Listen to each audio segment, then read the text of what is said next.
말씀은 신명기 25장 1절에서 19절 말씀입니다.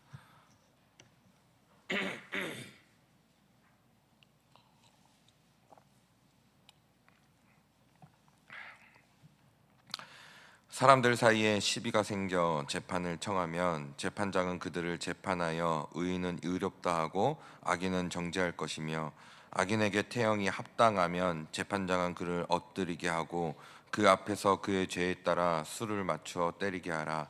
40가지는 때리려니와 그것을 넘기지는 못할지니, 만일 그것을 넘겨 매를 지나치게 때리면 내가 내 형제를 경히 여기는 것이 될까 하노라.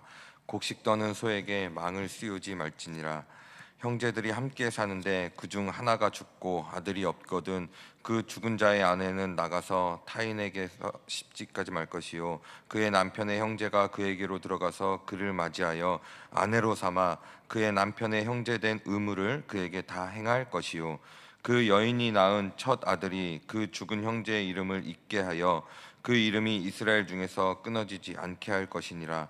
그러나 그 사람이 만일 그 형제의 아내 맞이하기를 즐겨하지 아니하면 그 형제의 아내는 그 성문으로 장로들에게로 나아가서 말하기를, 내 남편의 형제가 그의 형제의 이름을 이스라엘 중에 잊기를 싫어하여 남편의 형제된 의무를 내게 행하지 아니하니이다 할 것이요, 그 성읍 장로들은 그를 불러다가 말할 것이며, 그가 이미 정한 뜻대로 말하기를 내가 그 여자를 맞이하기를 즐겨하지 아니하노라 하면, 그의 형제의 아내가 장로들 앞에서 그에게 나아가서 그의 발에서 신을 벗기고 그의 얼굴에 침을 뱉으며 이르기를, 그의 형제의 집을 세우기를 즐겨 아니하는 자에게는 이같이 할 것이라 하고, 이스라엘 중에서 그의 이름을 신벗김 받은 자의 집이라 부를 것이니라.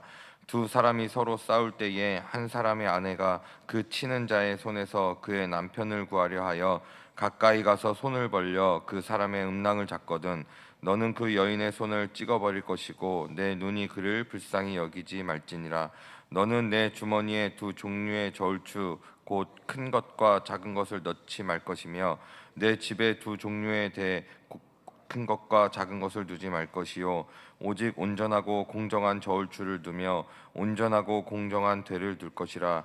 그리하면 내 하나님 여호와께서 내게 주시는 땅에서 내 날이 길리라. 이런 일들을 행하는 모든 자, 악을 행하는 모든 자는 내 하나님 여호와께 가증하니라. 너희는 애굽에서 나오는 길에 아말렉이 내게 행한 일을 기억하라. 곧 그들이 너를 길에서 만나 내가 피곤할 때에 내 뒤에 떨어진 간 자들을 하나님을 두려워하지 아니하였느니라. 그러므로 내 하나님 여호와께서 내게 기업으로 주어 차지하게 하시는 땅에서 내 하나님 여호와께서 사방에 있는 모든 적군으로부터 내게 안식을 주실 때에 너는 천하에서 아말렉에 대한 기억을 지워버리라. 너는 잊지 말지니라. 아멘. 오늘 본문도 이스라엘이 앞으로 이루어가야 할 공동체 안에서의 그런 관련된 규례들을 또 말씀해 주고 있습니다. 1절에서 3절에서는 재판과 태형에 관해서, 또 4절에서는 곡식 떠는 소에 관하여, 또 5절에서 10절은 죽은 형제에 대한 의무에 대해서, 또 11절에서 12절은 싸움에 있어 음낭을 잡는 행위에 대한 그런 처벌적인 규례, 또 13절에서 16절은 공정한 거래, 17절에서 19절은 아말렉의 처리에 대하여, 그러니까 원수죠, 원수 아말렉에 대하여 처리에 대한 그런 규례를 주고 계십니다. 사람들 사이에 시비가 생겨서 재판을 청하면 재판장은 의인은 의롭다 하고 또 악인은 악하다, 그렇게 정확하게 재판을 해야 합니다.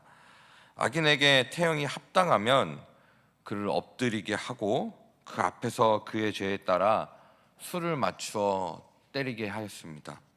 태형은 40대까지만 때리게 하였습니다.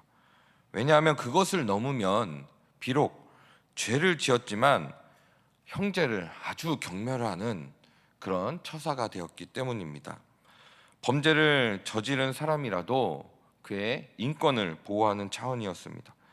그렇기 때문에 우리는 공의를 행하면서도 긍휼을 잊지 말아야 하는 이런 성경의 가르침을 잊지 말아야 합니다. 이러한 하나님의 긍휼은 동물에게도 그대로 적용됩니다. 바로 곡식을 떠는 소에게 망을 씌우지 말라고 이어서 4절에서 말씀하고 있습니다. 비록 짐승이라고 해도 그 수고하는 대로 대가를 받는 것이 마땅하기 때문입니다. 다음으로 계대 결혼법에 대해서 말씀하고 있는데요. 형제들이 함께 살다가 하나가 죽고 또 그에게 대를 이을 아들이 없을 경우 그 죽은 자의 아내는 다른 사람에게 시집가는 것이 아니라 그의 죽은 남편의 형제와 결혼을 하게 됩니다. 이것이 남아있는 형제의 의무이기도 합니다. 그리고 그 사이에서 태어난 첫 아들은 그 죽은 형제의 이름을 잊게 하므로 죽은 형제의 이름이 이스라엘 자손 중에서 끊이지 않게 하는 것입니다. 그런데 만약 죽은 형제의 아내를 맞이하기 원치 않으면 그 성읍의 장로들이 그의 뜻을 확인하고 또 죽은 형제의 아내가 그의 발에서 신을 벗기고 그의 얼굴에 침을 뱉습니다. 그리고 그에게 신벗김 받은 자의 집이라는 그런 경멸적인 호칭을 붙였습니다. 이것은 우리가 요즘에 계속 살펴보고 있는 룻기에서 그대로 이 법이 적용되죠. 룻이 남편이 죽었지만 대를 이을 형제가 없기에 가장 가까운 친족부터 또 그 대를 이을 수 있게 되는데, 룻기에서는 보면 가장 가까운 친족, 어제 말씀에도 들었지만 그 아무개가 이 역할을 감당해야 되는데 자기는 감당하지 못하겠다고 하여 룻을 아내로 받아들이지 않았습니다. 그래서 결국 보아스가 룻을 아내로 취하는 그런 사건이었습니다. 이것이 다 하나님의 섭리임을 우리는 말씀을 통하여 보게 되었습니다. 이 신명기에서 정해주신 말씀들이 그대로 또 많이 적용되는 경우를 보게 되죠. 아까 말씀 중에 40대까지만 때리게 할 수 있었는데 신약 성경에 보면 바울이 40대의 한 대 가만매를 5번이나 당했다고 그렇게 말하는 것을 볼 수 있습니다. 그러니까 유대인들은 이 율법들을 자기들이 지킬 수 있는 것들은 지켜갔습니다. 물론 다 지켜야 했지만 자기들이 원하는 대로만 해서 결국은 예수님께 호된 꾸지람을 듣기도 하죠. 오늘날의 윤리로는 이 계대결혼법 쉽게 받아들여지지 않는 것 같습니다. 하지만 당시의 사회적인 상황에서는 이해 가능한 법률입니다. 이 당시에는 가족별로 땅을 할당하였기 때문에 가족을 계승한다는 것은 매우 중요한 문제였습니다. 자손이 없어 땅을 잃어버린다는 것은 생계의 수단을 잃어버리는 것이기 때문입니다. 그래서 보호하기 위하여 하나님께서는 이 법을 정하여 주신 것입니다. 지금은 과부가 되더라도 좀 어렵지만 그래도 살아갈 수 있는 그런 힘이 있습니다. 하지만 이 당시에는 과부가 된다는 것은 정말 앞으로 그 생계가 너무나도 막막한 상황이었기 때문입니다. 고대 이스라엘 관습에는 신을 벗어서 상대방에게 줌으로 자신의 재산권을 포기하는 공식적인 행위가 있었습니다. 그런데 스스로 신을 벗는 것이 아니라 죽은 형제의 여인이 신을 벗기게 함으로 형이 죽으면서 동생에게 상속된 재산을 강제로 박탈한다는 뜻이기도 하였습니다. 그렇기 때문에 자식이 없이 죽은 형제의 아내를 취한다는 것은 당시 근친상간에 대한 이런 법의 예외적인 법령이었으며 의무였습니다. 하나님이 이러한 법을 주신 것은 자식이 없는 과부를 보호하기 위해 허락하신 하나님의 긍휼이었습니다. 계속적으로 살펴보는 것처럼 하나님께서 이 법을 주시는데 대체적으로 약자들을 위한 법, 약자들을 보호해야 하는 법에 대해서 주시고 있는 것입니다. 이어서 하나님은 주머니에 두 종류의 저울추를 넣지 말고 집에 두 종류의 대를 두지 말라고 하십니다. 이렇게 해야 하는 이유는 이스라엘 전체에 공평한 그런 관계가, 상업 관계가 유지되도록 하기 위함입니다. 온전하고 공정한 추와 되는 이스라엘 사회가 온전하고 공정하기를 바라는 하나님의 마음이신 겁니다. 말씀에 비추어 오늘 우리의 삶 또한 살펴보아야 하겠습니다. 우리가 사람들에게 공의를 행할 때에도 자비를 잊지 아니하시는 하나님을 기억해야 합니다.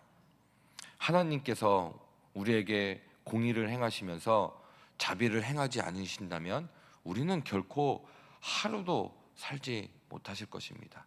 하나님은 우리에게 공의를 행하시지만 늘 자비를 베풀어 주십니다. 그래서 우리는 또 주님의 은혜 앞에 나올 수 있는 것입니다.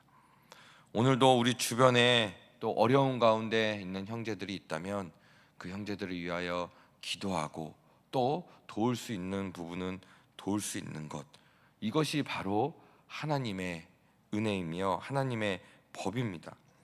그리고 우리 자신을 향해서 세상에서 손해를 본다 하더라도 공정한 추와 저울을 가지는 삶을 살아 하나님께서 우리를 오늘도 주님의 은혜 가운데 부르고 계심을, 주님의 백성 삼아 주심을 잊지 말아야 할 것입니다. 이것이 오늘 우리가 속해 있는 공동체가 건강하고 새롭게 하시는 하나님의 뜻입니다. 그러니까 날마다 우리는 우리의 공식대로 이루어지는 삶이 아니라는 것을 인식하고 모든 것이 하나님의 섭리 안에서 이루어지는 것임을 기억해야 합니다. 그래서 주님의 뜻대로 주님을 기쁘시게 하는 삶을 살아야 할 것입니다. 오늘 하루도 하나님의 이 법 속에 아주 깊이 드러나 있는 하나님의 공의와 긍휼의 마음을 기억하시고, 그래서 우리의 삶 가운데 이런 공의와 긍휼을 드러내며 살아가시는 저와 성도님들이 되시기를 예수님의 이름으로 축원드립니다. 오늘 말씀을 기억하시며 같이 기도하겠습니다.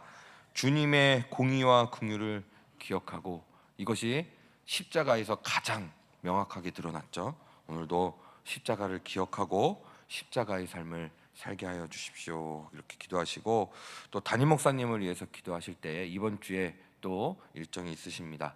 제주도에서 주님의 맡겨주신 사역을 감당하실 텐데요, 잘 감당하실 수 있도록 기도해 주시고, 오고 가시는 길 안전하게 또 다녀오실 수 있도록 또 담임 목사님 위해서 기도해 주시고, 그 밖에 기도 제목으로 기도하신 후에 각자의 기도 제목으로 기도하겠습니다.